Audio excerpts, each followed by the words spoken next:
Boa tarde, hoje é segunda-feira e nós temos live aqui conosco. Como é que vocês estão? Como é que foi o final de semana? Poucos de vocês... Paz, aí minha mãe entrando na nossa live. Como é que foi o final de semana de vocês? Eu não tenho, assim, eu recebi poucos testemunhos tá frio sim, já vou falar do frio. Recebi poucos testemunhos da palavra de ontem, né? Pelo menos aqui em São Paulo, os irmãos não comentaram, né? Mas eu posso dizer que a palavra do Senhor ontem, que o pastor Martim trouxe para nós, que palavra linda, né? E eu posso dizer rapidamente sobre um testemunho, né? Sobre uma experiência que eu tive lendo um livro chamado Intercessor, onde o autor principal, que é o protagonista, chama-se Rhys Howell, né? Foi um pregador aí que participou do avivamento do país de Gales. E ele conta que uma das experiências que marcaram a vida dele, que na verdade deram um pontapé para ele ser um grande homem de Deus, foi uma experiência da revelação da crucificação, né? Até aquele momento ele já era crente, já era cristão, ele nunca tinha tido uma revelação da crucificação. E quando ele teve essa revelação, ele passou a ser uma pessoa completamente diferente, né? E ontem, ouvindo o pastor Martim pregar sobre a crucificação, meu Deus, que passeio pela história, que passeio pela história de Jesus.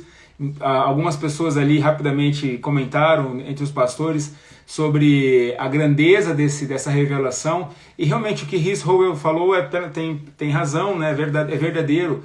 Quando nós temos uma revelação da crucificação de Cristo, nossas vidas mudam, porque nós compreendemos, mesmo que de leve, o sacrifício, a ressurreição, o ato em si, né? Mas amém, depois vocês mandem aí os testemunhos para nós compartilharmos. Débora, realmente está frio aqui. Eu estava com um casaco, eu deixei ele do lado ali porque ia ser muita coisa para apresentar hoje, né? E eu preciso investir num ambiente maior para poder ficar mais à vontade, né? Mas a Bíblia, né? É a mensagem. Inclusive a pastora Priscila perguntou sobre essa Bíblia. É uma Bíblia, eu não recomendo ela para leitura diária. Mas você que gosta de pão diário, aqueles livrinhos que não acrescenta nada, vamos pensar assim, não é o caso dela, tá?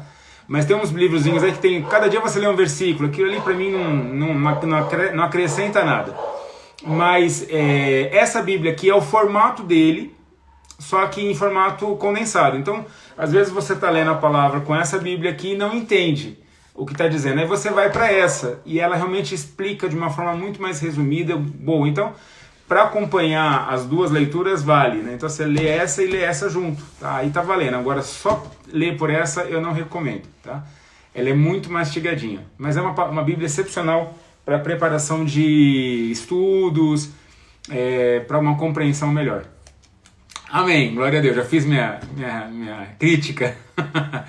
Glória a Deus. Olha só, antes de nós começarmos a live de hoje, lembrando que essa semana é segunda, terça, sexta e quinta.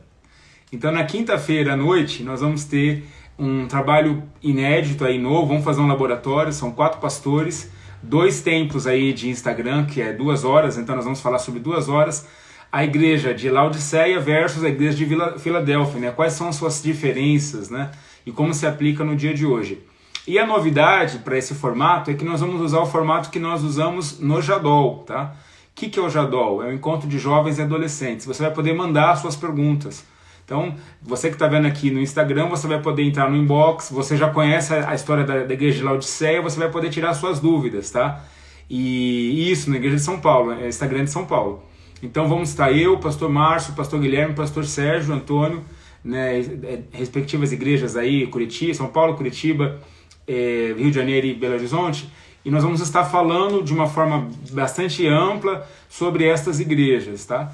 E como se aplica hoje. Então você pode ler esses textos, está lá em Apocalipse, capítulo 3, você lê os textos, ou talvez você tenha já alguma dúvida a respeito disso, e envie essas perguntas aqui em inbox, tá? Pode mandar no Facebook, da Missão Cristã em São Paulo, pode mandar no Instagram, aqui da Missão Cristã em São Paulo.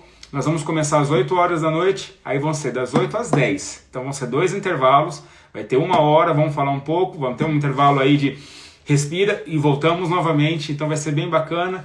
E nós vamos escolher as perguntas, se for muitas, né? Se for nenhuma, não, vamos só falar, mas se for 1 ou 2 também dá para ler todas. E se for várias, nós vamos escolher e vamos ler para que tire as suas dúvidas ali, né? Escolher e ler as perguntas que der para responder durante o período que nós vamos estar debatendo o assunto, tá bom? Se der certo, quem sabe aí pode ser um canal aí para nós estarmos falando com vocês também. Vamos orar? Então tá, fecha os teus olhos, vamos orar ao Senhor. Pai, nós louvamos a Ti e Te agradecemos, Pai, por esse momento estarmos em Tua presença. Que glorioso poder estar, ó Senhor, depois de uma palavra tão rica, Senhor, tão preciosa como a de ontem, poder estar, ó Pai amado, novamente em Tua presença. Senhor, que Tu visite os meus irmãos e irmãs, Senhor, que Tu coloques a Tua graça sobre eles agora, venha sobre suas vidas, encha-os, ó Pai amado, com Tua presença. Nós oramos a Ti e pedimos que Tua palavra, Teu Espírito, Tua grandeza, Senhor, esteja sobre nós, Pai. Usa-nos para falar de Ti, Senhor Jesus. Nós oramos a Ti e Te agradecemos, em nome de Teu Filho amado. Amém. Amém. Glória a Deus. E hoje eu vou usar a Bíblia Mensagem para pregar. Amém. Amém. Glória a Deus. Vamos abrir nossas Bíblias. Irmãos, eu não consegui anotar o texto. Eu me perdi no horário hoje. Mas aí vocês vão me ajudando escrevendo aí para os irmãos, tá bom? Então vamos para Juízes, capítulo 15. Juízes, capítulo 15, versículo de 1 a 9. Nós estamos aí na semana dos Juízes, né? O Senhor tem falado muito comigo sobre esse livro, talvez pela semelhança que há com o tempo de hoje, né? Como as coisas realmente elas estão parecidas com o que nós lemos aqui na Bíblia, né? A Bíblia é um livro do amor de Deus para Jesus, né? E em todo o tempo nós percebemos o quanto ela nos demonstra o comportamento da humanidade, o comportamento dos homens e das mulheres, e como nós conseguimos encontrar uma resposta para as nossas vidas no dia de hoje. Então a leitura da Bíblia realmente ela é algo muito importante, é muito essencial para a vida de um cristão, para a vida de alguém que quer conhecer a Deus. Amém? Vamos lá? Capítulo 15, versículo de 1 a 9. Eu estou vendo que algumas perguntas continuam aqui sobre o culto de quinta-feira, tá? Na página da Missão Cristã em São Paulo já tem uma arte ali com as informações, está dizendo, eu também compartilhei no Stories, mas eu vou mandar essa arte para um grupo fechado de WhatsApp da Igreja Missão, e aí cada igreja pode divulgar de forma particular entre os seus grupos, aí eu resolvo as dúvidas de vocês, tá bom? Vamos lá, Juízes capítulo 15, versículo de 1 a 9 diz assim, ó. A minha Bíblia é diferente, então você vai acompanhar na sua, mas a minha é bem diferente, é só para você poder entender. Mais tarde, durante a colheita de trigo, Sansão foi visitar sua mulher e levou um cabrito. Ele dizia, vou ver minha mulher e entrar no quarto dela. Mas o pai dela não deixou entrar, dizendo, imaginei que você a odiava, por isso ela foi dada ao seu padrinho de casamento. Mas a irmã menor dela é muito mais bonita. Por que você não aceita por mulher? Por que você não aceita por mulher? Sansão respondeu, bom, desta vez não me responsabilizo pelo que vou fazer aos filisteus. Ele conseguiu reunir 300 raposas, amarrou-as aos pares pela cauda e prendeu uma tocha na cauda de cada par. Em seguida, pôs fogo às tochas e soltou as raposas nas plantações de cereais dos filisteus. Os feixes de cereal colhido, os que iam ser colhidos, as vinhas e os olivais, tudo foi queimado. Os filisteus disseram, quem fez isso? Alguém informou, foi Sansão, genro do Timnita, porque o pai dela deu a mulher ao seu padrinho de casamento. Os filisteus, por vingança, queimaram a mulher e a seu pai. Sansão disse àqueles homens, se é dessa maneira que vocês querem agir, juro que me vingarei de vocês, vou até o fim. E os matou sem misericórdia. Foi um verdadeiro massacre. Depois desceu e se abrigou na caverna da rocha de Etã.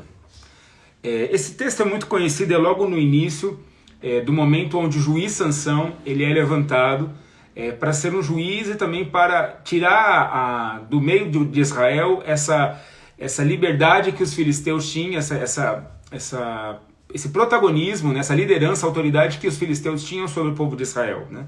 Então, nós não vamos abordar o aspecto histórico, mas nós vamos entender que o povo de Israel e o povo de Filisteu estavam em guerra.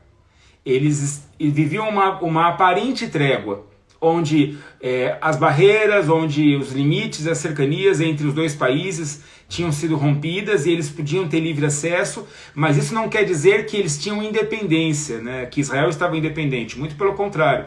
Ele estava preso, estava submetido ao comando dos filisteus, e isso não agradava a Deus. Então esse é o contexto histórico, não é sobre isso que nós vamos falar hoje. Nós vamos falar sobre 3 aspectos desse texto. O primeiro, nós vamos falar sobre as raposas, depois nós vamos falar sobre os filisteus, e depois nós vamos falar sobre Sansão, tá? Então vamos começar pelas raposas, vamos entender o significado da raposa e a simbologia da raposa. O significado da raposa está em Cantares, aí nós vamos para essa Bíblia aqui, em Cantares capítulo 2, versículo 15. Abra comigo aí Cantares de Salomão, depois de Salmos, Provérbios, vamos lá, Cantares, Eclesiastes, Cantares de Salomão, capítulo 2, Cantares, capítulo 2, versículo 15. Para quem gosta do livro de Cantares, pastor Glaucio aí, depois vocês fazem chegar essa palavra para ele. Então, capítulo 2, versículo 15, diz assim, ó: apanhai-me as raposas, as rapozinhas, que fazem mal às vinhas, porque as nossas vinhas estão em flor. Todo mundo sabe que vinha trabalha com uva, né? Parreira de uva. E as rapozinhas, então, não eram as raposas grandes, mas as rapozinhas, elas andavam pelas plantações de vinha, e o que elas faziam? Por serem pequenas, elas gostavam e gostam até hoje da uva. Então elas comiam os frutos, as flores da uva, danificando completamente as parreiras, as plantações de vinha dos judeus. E era então comum que houvessem guardas, né, nessas vinhas, e eles suspendiam as folhagens para que essas raposinhas pudessem passar por baixo delas sem topar em nada e não ficar ali presas ou comendo, danificando a vinha. Então, as raposinhas na Bíblia, elas são sinônimos de animais que vivem em toca, né, e de animais que são ladrões, que roubam, né, que roubam as coisas, que devastam uma plantação inteira. Essa era o significado das raposas, né? E vamos também para... agora vamos aqui para Mateus. Deixa eu ver se é Mateus. Mateus capítulo 8, versículo 20. Deixa eu ver se é Mateus. 8:20. Isso mesmo. Mateus capítulo 8, versículo 20. Eu anotei aqui só 8:20, não falei se era Mateus. Amém, né? Vamos lembrar da memória. Então é Mateus capítulo 8, versículo 20. Disse assim: e disse Jesus: as raposas têm covis e as aves do céu têm ninhos, mas o Filho do Homem não tem onde reclinar a cabeça, né? Então, de um lado, nós temos o significado das raposas, que elas eram animais que viviam em toca. Até no hebraico a palavra das raposas significa shum, que é animal que se esconde em tocas, né? Então, para eles era dessa forma que eles viam as raposas, eles se escondiam em tocas, né? Então o significado dela era animais que se escondiam em tocas e que roubavam as vinhas, que acabavam com todas as flores das vinhas dos judeus, né? Agora, a sua simbologia, né? A sua simbologia, ela é diferente. É diferente de lobo, né? Eu sempre faço confusão de raposa com lobo, então nós não estamos falando de lobo, nós estamos falando de raposa, né? Lembre-se da raposa, aquele bichinho fofinho que tem um caldo bem grandão, uma cauda bem grandona, né? E a raposa, no Novo Testamento, ela tem uma simbologia, né? Então, no Novo Testamento, a simbologia dela significa esperteza, astúcia. Tá? Então, raposa aqui tem essa significatividade. Então, inclusive quando você olha em Mateus o significado da palavra no grego, ela está denotando essa explicação, né? Que fala sobre astúcia. Então, o que Jesus está falando? Olha, as pessoas astutas, as pessoas rápidas, os espertos, eles têm um segundo plano, eles têm um lugar escondido. Se não der certo na vida deles, o que eles estão planejando, se os seus projetos falharem, eles têm uma carta na manga. Eles não são pessoas que estão ali desprevenidas, que estão que entregaram tudo por completo, que se renderam de uma forma geral. Elas são pessoas rápidas, ágeis, estão ali, mas ao mesmo tempo, se não der certo, estão em outros lugares, né? E ele continua, as raposas têm os seus covis, as aves têm os seus ninhos nos céus, né? Falando sobre a liberdade, falando sobre aquelas pessoas que não se prendem, não estão presas a coisa alguma, mas vivem com pensamentos livres. E aí, por último, ele fala, mas os filhos de Deus, né? Ele fala, mas o filho do homem não tem onde reclinar a cabeça, falando especificamente de Cristo. Então, de um lado nós temos o significado daquele animal que se esconde, que rouba, e do outro da esperteza, e do outro da agilidade, né? O que demonstra que a raposa nada mais é do que nós. Se nós olharmos para a nossa natureza, se olharmos para as nossas vidas, se olharmos o que somos, né? Todos nós carregamos o DNA da raposa, né? Todos nós, de uma certa forma, nos assemelhamos e nos parecemos com uma raposa. Quantos de nós não temos um planinho extra na manga? De maneira alguma somos pegos na totalidade. São poucos os que realmente se rendem ao Senhor, que realmente se entregam ao Senhor. Ou quando se entregam ao Senhor, se não der certo, tem para onde sair, né? Pessoas que se escondem em suas tocas, pessoas que estão ali interiorizadas, que você vê apenas o exterior, né? Me lembro muito de uma vez, conversando com o pastor Martim, ele dizia que existem pessoas que te recebem sempre no superficial, né? Elas nunca permitem que você entre nas casas delas, que te recebem na porta, fazendo uma diferença entre a intimidade e o que ela quer que você veja, né? Assim muitas vezes somos nós, assim somos a humanidade, assim é o homem natural, a mulher natural, né? Onde ela se comporta, onde ele se comporta dessa forma. Alguém que tem na sua natureza a subtração da alegria desse mundo, a subtração de um momento apenas em Deus, né? A igreja está em festa.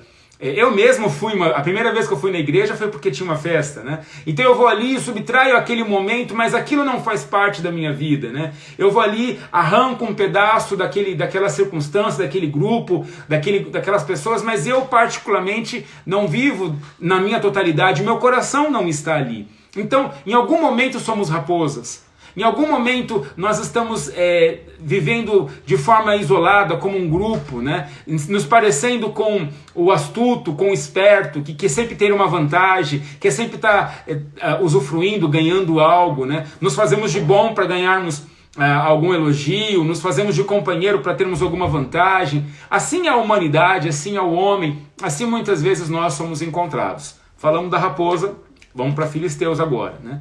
Então, Sansão, nós lemos que Sansão ele estava em guerra com os filisteus, né? E o problema todo estava na sua noiva, né? Qual que era o problema? Ele tinha ganhado a noiva, mas o pai tira a noiva de Sansão e entrega para o padrinho, né? E aquilo ali era um hábito filisteu, era um costume dos filisteus, ninguém é de ninguém, né?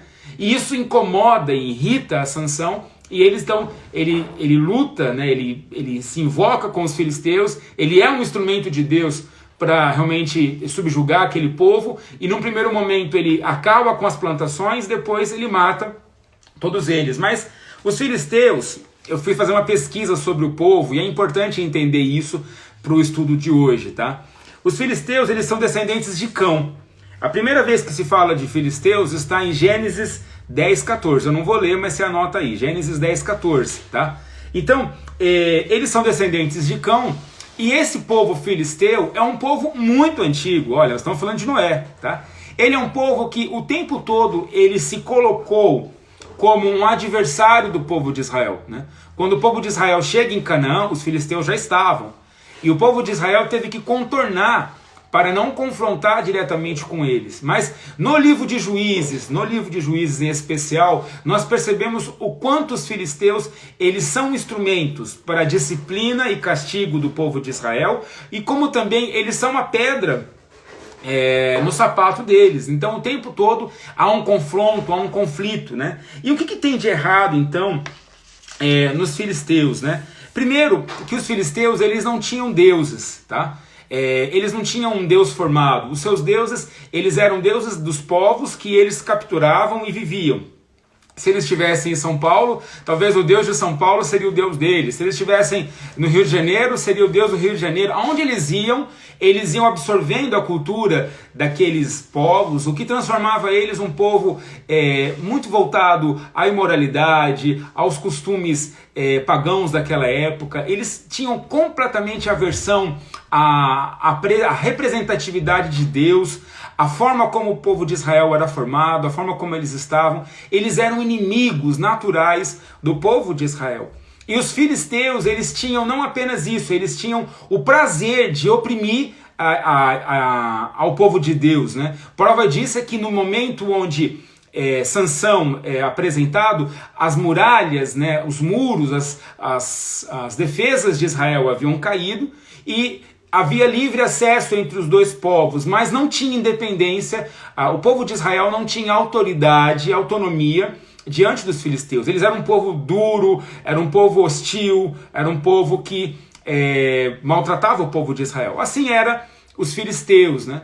E esse livre acesso contaminava ao povo de Israel, né? Mudava ao ponto das pessoas se casarem umas com as outras. Havia uma mistura, não havia ali uma santidade, não havia ali uma presença, não havia ali uma grandeza naquele povo, né? Eles estavam muito misturados, tudo era muito relativo em suas cabeças, né? Falamos dos filisteus, agora vamos para Sansão. E para falar de Sansão, vamos para Juízes, capítulo 13, agora nessa Bíblia aqui.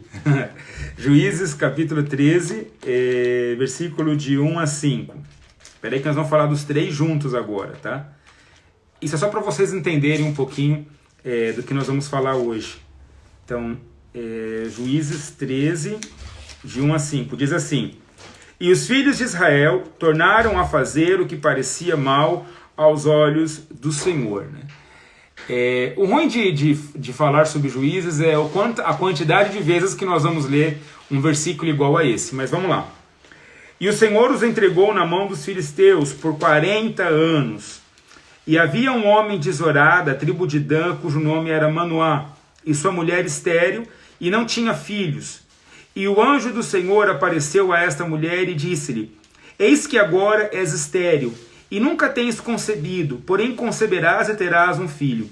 Agora, pois, guarda-te de que bebas vinho ou bebida forte, nem comas coisa imunda, porque eis que tu conceberás e terás um filho, sobre cuja cabeça não passará navalha, porquanto o menino será nazireu, né? Nazireu significa consagrado a Deus, pertence a Deus.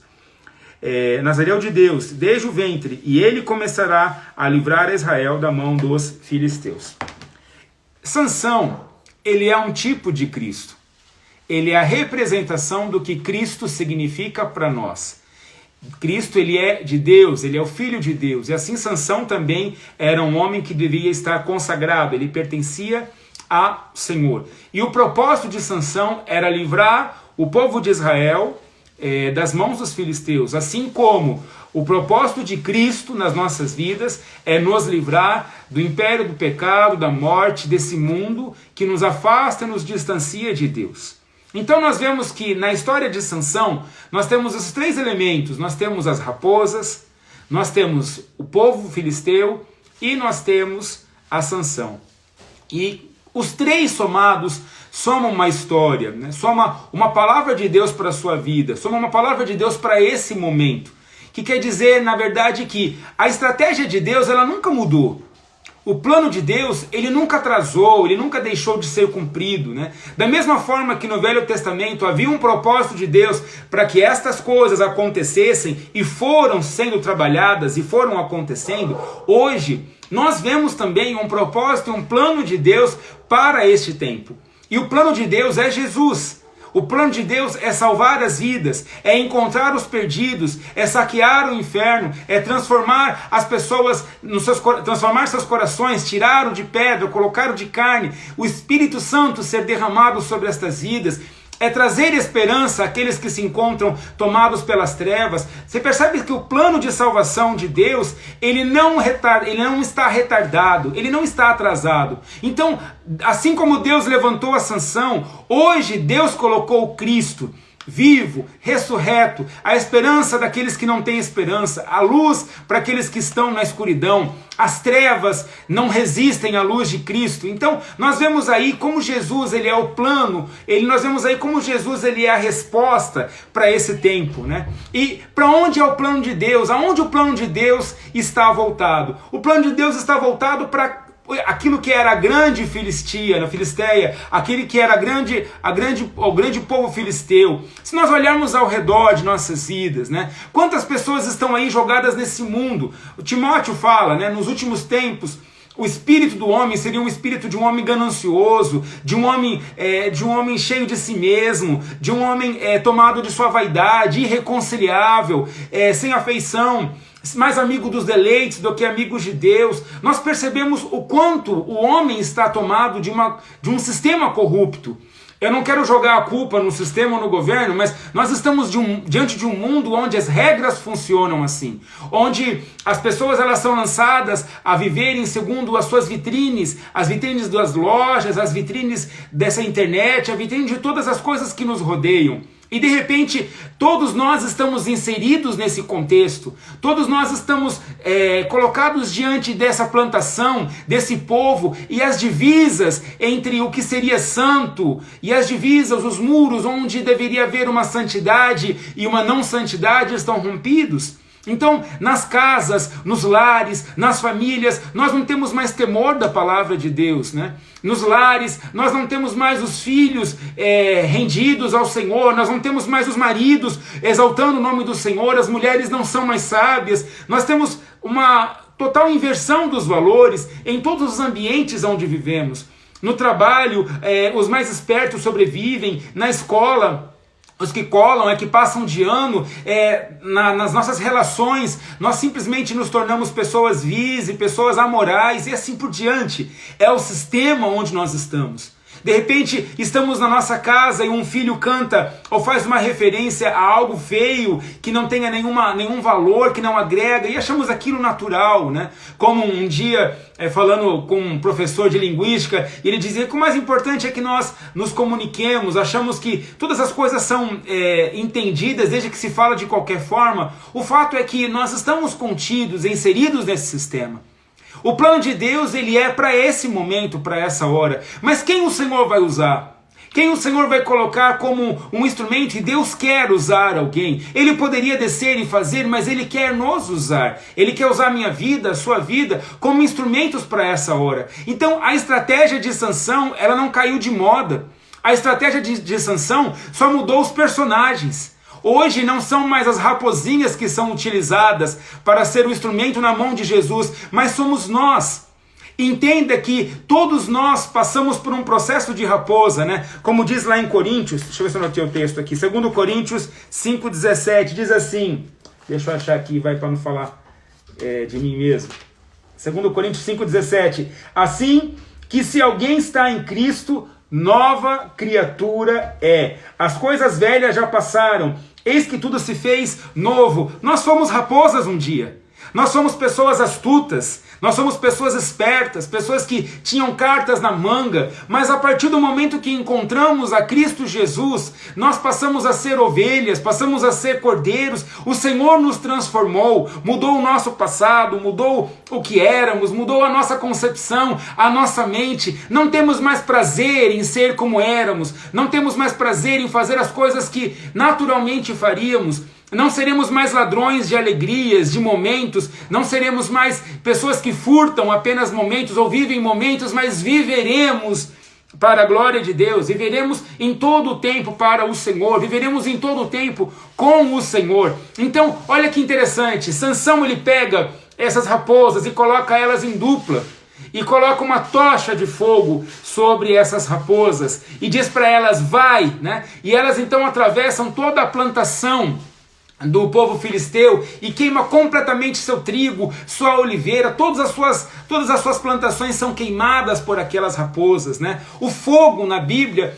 representa o Espírito Santo, né? E as raposas, da mesma forma que as raposas, em algum momento elas foram usadas para subtrair, para roubar, hoje nós somos aqueles instrumentos que o Espírito Santo usa para incendiar o mundo, não no sentido de destruição, mas no sentido de trazer algo verdadeiro, que consome aquilo que foi anos e anos plantado, que foi anos e anos colocado como raiz dentro de uma sociedade. Nós temos uma palavra que completamente muda, que completamente tira as pessoas de seu estágio de trevas, de seu estágio de dormência diante do Senhor.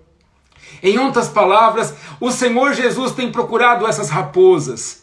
O Senhor Jesus tem procurado aquelas pessoas que um dia foram pecadores, que um dia viveram nesse mundo, que um dia souberam o que é viver longe de Deus. O Senhor Jesus não está à procura de pessoas que já são santíssimas, que não precisa dele, mas são pessoas que sabem o que são, que sabem que tem uma natureza que foi remida, uma natureza que foi comprada pelo sangue de Cristo, que consegue dizer, eu sei quem eu fui e agora eu vivo para esse Deus. Eu não quero mais continuar me escondendo nas minhas tocas, eu não quero mais continuar vivendo debaixo do sistema desse mundo, eu não quero mais ser uma pessoa esperta, astuta, mas agora eu quero ser um instrumento na mão desse Deus que tem um plano de salvação. Então quando ele pega a minha vida, e ele pega a sua vida, e todos nós ali somos juntados, né? Lembrando que Jesus fala, quando for pregar, pregue de 2 em 2, se pegar nós dois aqui, eu e você, e nós começarmos simplesmente a ser um instrumento nas mãos do Senhor, com o Espírito Santo atrás de nós, incendiando aonde quer que nós fomos e passamos, então todo o acampamento filisteu vai conhecer o poder e a glória desse Deus maravilhoso. E tudo aquilo que um dia eles plantaram e semearam vai ser queimado pelo poder do fogo do Espírito Santo. E tudo aquilo que um dia eles disseminaram, as destruições, os lares acabados, as imoralidades, todas as coisas que eles jogaram sobre as famílias, nós teremos uma palavra, nós teremos um juízo, teremos uma disciplina, teremos uma palavra santa para dar a essa hora, para dar a esse tempo. O Senhor quer usar raposas, sim, porque um dia fomos raposas, um dia fomos alguém que nesse mundo andou, e talvez o mundo vai olhar para nós e dizer, o que você pode me dizer de algo verdadeiro? Eu posso dizer, na minha aparência eu não posso te convencer de nada, na minha força, naquilo que você conhece que é o meu passado eu não te convenço de nada, mas eu posso te apresentar aquele que mudou a minha natureza, aquele que mudou todas as coisas que eu era, que me fez novo, que me fez apagar todas as coisas que ficaram para trás. Jesus. Eu posso apresentar Jesus. Nós somos hábeis para tantas coisas em nossas vidas, nós temos habilidade de fazer tantas coisas, alguns sabem cantar, outros sabem compor, outros sabem, tantas coisas nós sabemos fazer. Mas por que não usamos todas estas coisas para o reino? Por que não aplicamos elas para Deus? Eu me lembro de dois momentos da minha vida, e eu vou contar rapidamente aqui para não estourar, mas eu me lembro de um homem que eu conheci, e ele era um japonês, e ele era um homem de Deus, mas alguma coisa aconteceu em sua vida que ele se desviou. E esse homem então, ele foi morar no Japão, ele viveu anos no Japão, para tentar ganhar a vida, para tentar ser alguém, ter recursos, né? Que mal tem isso, né? Qual o problema de ser uma raposa, né? Então ele foi e ele pegou uma doença incurável naquele Japão e ele foi obrigado então a voltar para o Brasil porque era mais barato se tratar no Brasil. E era um câncer. E quando ele chegou, então ele correu aos médicos e os médicos, não, fique tranquilo, está no início, e tirou o câncer, né? E aquele homem então continuou vivendo a sua vida, continuou seguindo os seus passos e o tempo foi passando e nada de Deus em sua vida. Eu sei que foi vindo outro câncer, ele tirou, outro câncer, tirou. Ele foi tirando, cada vez que ele tirava um pedacinho do corpo dele. No final da vida dele, ele já era um homem completamente diferente. E eu lembro que eu passei no portão da casa dele esse dia, né? E ele disse assim para mim, Júnior, você está firme nos caminhos do Senhor? Eu disse, sim, eu estou firme, graças a Deus, continue. E ele começou a pregar para mim e eu disse, mas... amém, o senhor tem que pregar para outras pessoas, eu já estou na igreja. Ele falou, não, eu passo o dia inteiro agora pregando a palavra do Senhor. Eu passei a vida inteira trabalhando, tentando ganhar dinheiro e olha só, perdi minha vida. Agora o que me sobra, agora o resto de vida que eu tenho, eu quero pregar a palavra de Deus, né? E aquilo para mim foi algo que impactou muito a minha vida, Porque eu disse interessante, porque até há um tempo atrás esse homem era um homem que todo mundo poderia dizer, esse aí é um ótimo trabalhador, ou uma mão de obra que serve para qualquer coisa. E essa mão de obra agora é descartável para o mundo, mas ela é útil para Deus. É interessante como o mundo nos descarta quando nós trocamos de lado. É interessante como nós não somos mais pessoas valiosas quando deixamos a nossa natureza de raposa, quando não somos mais parecidos com ele, quando deixamos de ser filisteus, que muda, que se dobra a qualquer Deus, que se rende de qualquer maneira, que se dobra de qualquer forma. Recentemente, essa semana, orando ao Senhor, eu estava vendo as redes sociais, né, e alguém colocou uma frase assim, Deus nem existe. E aquilo me incomodou porque aquela frase foi colocada numa página de uma celebridade, e aquela celebridade tinha se posicionado por Deus, dizendo que ele era do Senhor Jesus. Então, quantas pessoas iriam ver aquela frase? Né? Quantas pessoas hoje, né, estão desiludidas, sem esperança, depressivas, iam olhar aquela frase e dizer, verdade, Deus nem existe, olha como eu estou. E aí o Senhor me incomodou e eu disse, não, eu vou fazer algo. E aí eu peguei e escrevi um versículo que está lá em Apocalipse dizendo que todo joelho um dia dobrará e toda língua confessará que Jesus é o Senhor, né? Em cima daquela frase, né? E eu fui muito criticado pelas pessoas que não creem em Deus. Mas as pessoas que viram aquela frase foram 2 vezes mais do que as pessoas que criticaram, bem mais. Foram 3.900 acessos olhando a frase. E o Senhor falou, grava um vídeo e fala do Senhor Jesus. Olha, os recursos são simples. Se nós olharmos para as nossas vidas, o que nós fazemos para o Senhor não é coisas espetaculares, nós não movemos montanhas, não construímos edifícios, nós simplesmente nos posicionamos como uma raposa que está com sua cauda cheio do fogo do Espírito Santo.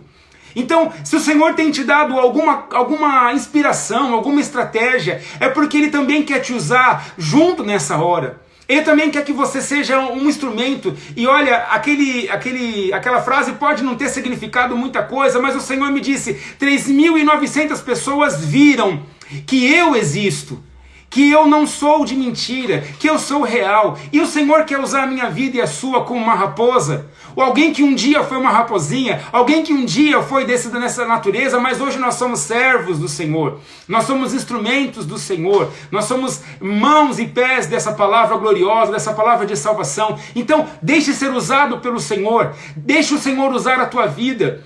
Esteja falando do nome dele, esteja se posicionando, indo e queimando, colocando fogo nas ruas, dizendo, olha, hoje eu trago fogo aos corações de vocês, eu anuncio as boas novas. Pega um versículo, o mais simples que seja, o Senhor é meu pastor e nada te faltará, medita sobre ele e pregue essa palavra, fale essa palavra, anuncie essa palavra, fale de Senhor Jesus, anuncie ele de alguma forma, use a tua vida, use o teu talento, use a tua rede social, use o que você é, mas seja um instrumento de Deus, para que nós realmente possamos colocar em ação o plano de salvação do Senhor.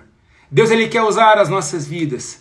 Nós somos as 300 raposas desse tempo, nós somos um instrumento de Deus para essa hora. Nós somos aqueles que o Senhor quer usar, então seja um instrumento de Deus.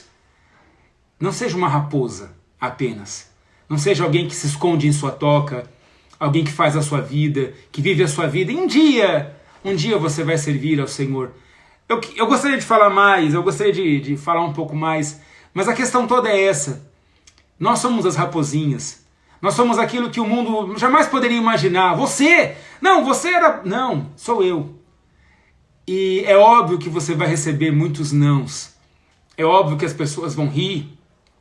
É óbvio que as pessoas vão gozar de você, como gozaram daquele jogador de futebol famoso que colocou que ama Jesus. Mas não importa. O importa é que nós vamos colocar fogo em tudo aquilo que são sementes de discórdia, semente das trevas, semente do pecado, de uma sociedade falida, que não tem a Deus, que não reconhece a Deus. Nós vamos anunciar esse amor. Anunciar essa esperança, anunciar esse Deus que quer trazer a cura, que quer curar todas as coisas, que quer trazer vida e vida abundante, vida vivificante. Nós podemos ser as raposas nas mãos de Sansão. Nós podemos ser aqueles que vão incendiar os filisteus. E para terminar, o plano de Deus nunca falha. Talvez você diga, não é meu tempo, não é minha hora. Não tem problema. Deus vai usar outro. Talvez você diga, eu não quero, eu não estou afim. Não tem problema. Deus vai usar outro. O que você tem que ter em mente é que o plano de Deus nunca tarda. Ele tem um plano de salvação para nossas vidas e esse plano vai se cumprir. Eu quero fazer parte desse plano. Eu quero ser esse instrumento de Deus. Eu quero ser o instrumento de Deus para esta hora. Amém? Seja uma raposinha, não no mau sentido, mas seja uma raposinha que incendeia as plantações desse mundo. Amém? Que o Espírito Santo possa trazer esse fogo no seu coração, avivar essa vontade de pregar a palavra, despertar a sua vida, né?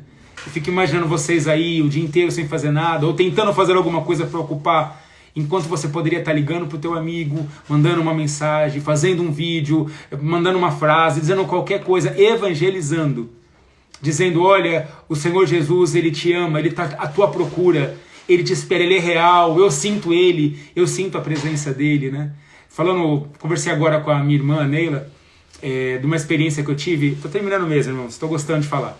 Eu estava orando ontem à noite, e aí eu orava e dizia, Senhor, obrigado pela tua palavra, obrigado por esse culto maravilhoso que foi, né? E orando ao Senhor, e aí eu tive uma visão, e eu via, sabe quando você bate o tapete e vê aquelas partículas de pó, né? Quem faz limpeza sabe, né? Então, quando você olha contra a luz, elas aparecem, né? E eu via em todo o tempo, em todo lugar eu via essas partículas, só que elas brilhavam, né? Elas tinham cor de ouro, de bronze, né? E eu dizia, o que seria aquilo, né? E eu dizia, Senhor, obrigado porque Tu és tudo na minha vida. E aí o Espírito do Senhor dizia, eu realmente sou tudo, né? Eu sou tudo. Ele falou, e quando eu criei todas as coisas, lá em Gênesis eu disse para que todas as coisas viessem à existência pela minha palavra, né? E a minha palavra não deixou de existir, ela continua viva.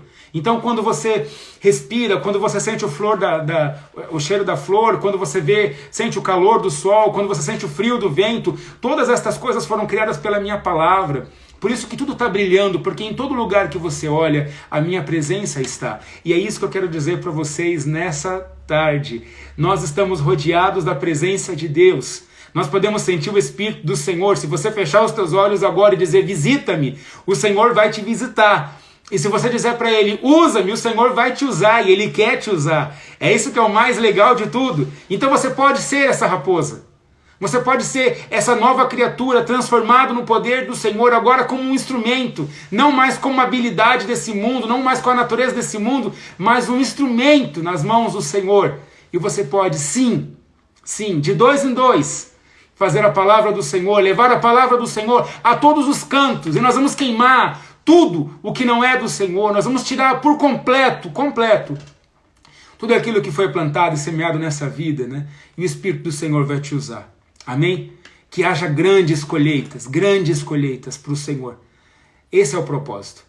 Que Deus te abençoe, que o Senhor te use, que você seja essas raposinhas com fogo do Espírito Santo na tua vida. Amém? Eu não vou orar porque eu estourei o meu horário, mas eu quero que você, quando terminar esse vídeo, ore na tua casa. Amém?